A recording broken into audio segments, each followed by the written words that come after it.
ꯑꯍꯥꯟꯕꯃꯛꯇꯗ ꯏꯔꯝꯗꯝ ꯁꯅꯥꯂꯩꯕꯥꯛ ꯀꯪꯂꯩꯄꯥꯛꯇ ꯂꯩꯔꯤꯕ ꯃꯤꯇꯩꯂꯣꯟ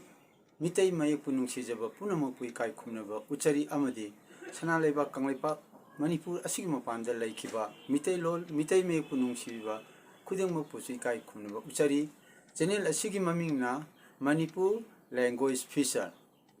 ꯉꯁꯤ ꯅꯩꯅꯖꯒꯗꯕ ꯑꯁꯤꯅ ꯃꯤꯇꯩꯂꯣꯟꯗꯒꯤ ꯏꯪꯂꯤꯁꯇ ꯃꯇꯧ ꯀꯔꯝ ꯇꯧꯅ ꯇ꯭ꯔꯥꯟꯁꯂꯦꯠ ꯇꯧꯒꯗꯒꯦ ꯑꯃꯗꯤ ꯇ꯭ꯔꯥꯟꯁꯂꯦꯠ ꯇꯧꯕ ꯃꯇꯝꯗ ꯃꯤꯇꯩꯂꯣꯟꯒꯤ ꯂꯣꯟꯆꯟꯁꯤꯡ ꯑꯁꯦ ꯀꯔꯝꯅ ꯐꯣꯡꯗꯣꯛꯀꯗꯒꯦ ꯍꯥꯏꯕꯒꯤ ꯃꯇꯥꯡꯗ ꯇꯦꯜꯂꯞꯅ ꯅꯩꯅꯖꯒꯦ ꯑꯗꯨꯗꯤ ꯑꯩ ꯍꯧꯖꯤꯛ ꯃꯊꯪ ꯍꯧꯖꯔꯛꯂꯒꯦ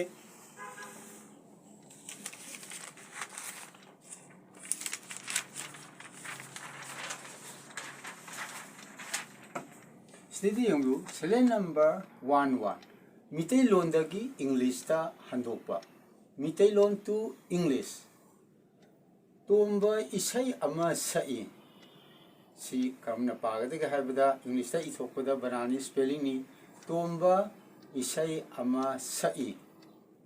ꯇꯣꯝꯕ sings a song sina English ta haibini ai masangda mu ani subada thoibagi lairik ama lay haiba sida mitelonda ithokpa matamda English mayekta thoibagi lairik ama lay ada English ta translate tawbadana thoiba has a book thoiba has a book haiba sidai ningsinggadabadi karino haba matamda ida marik haidi si ije sidida marik hapije mathakta English ta dot haitare ida marik dot haplaga asangba khontok sem I arumba khontok polling ton oina sijinai asangba khontok orgasu arumba oina sijinai polling ton oina maramaduna makha amu tajarke sidida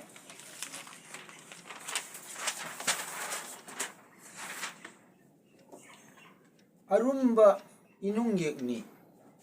haibidi extended vowel ni ana masigi se arumba inung yek oiba maramna I marik se arumba inung yekni haibidi extended vowel ni ani subagi da amu thoibagi da inap I sida yaurije inap saitapta lum happy sida lum happy se I saitapta arumba kontok ni adan sina arumba kontok thonba haitare ina chaitapta leida lumji hapselerga arumba kontok thonba haitare ana arumba kontok ni aduna ina marik asi kariga mane habda I ga manare asumna lairikta inapta lum hapaga I ga manare haidi lairik haibisida inapta lum hapsalaga mase arumba khangnaba haitare ana arumba secondary symbol haibidi saitapneba aduna je kariga mane haibida secondary symbol ga maneba masangda hom subada mari equal to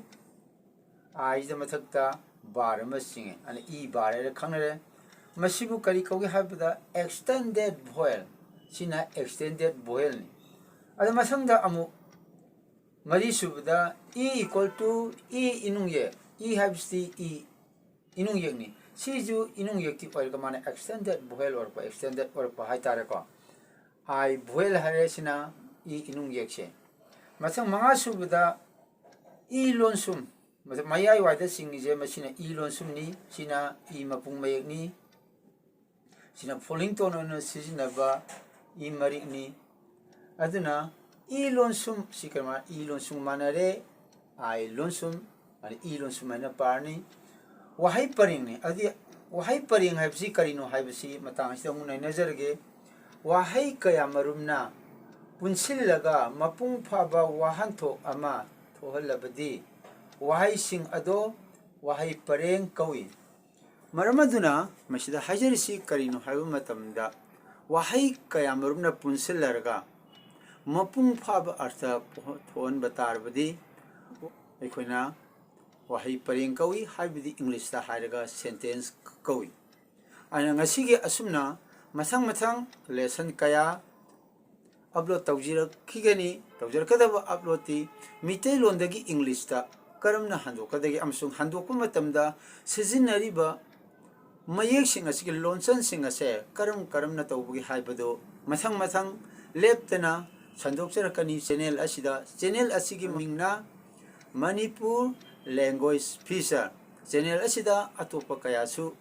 upload ꯇꯧꯏ ꯑꯗꯨꯕꯨ ꯃꯔꯨ ꯑꯣꯏꯅ ꯃꯤꯇꯩ ꯃꯌꯦꯛꯀꯤ ꯃꯇꯥꯡꯗ uploadꯁꯦ ꯃꯊꯪ channel ꯑꯁꯤꯗ ꯇꯧꯖꯔꯕꯒꯤ ꯌꯦꯡꯕꯤꯔꯕ ꯈꯨꯗꯤꯡꯃꯛꯅ channel ꯑꯁꯤꯕꯨ ꯅꯨꯡꯁꯤꯕꯤꯌꯨ ꯑꯃꯁꯨꯡ subscribe ꯇꯧꯕꯤꯌꯨ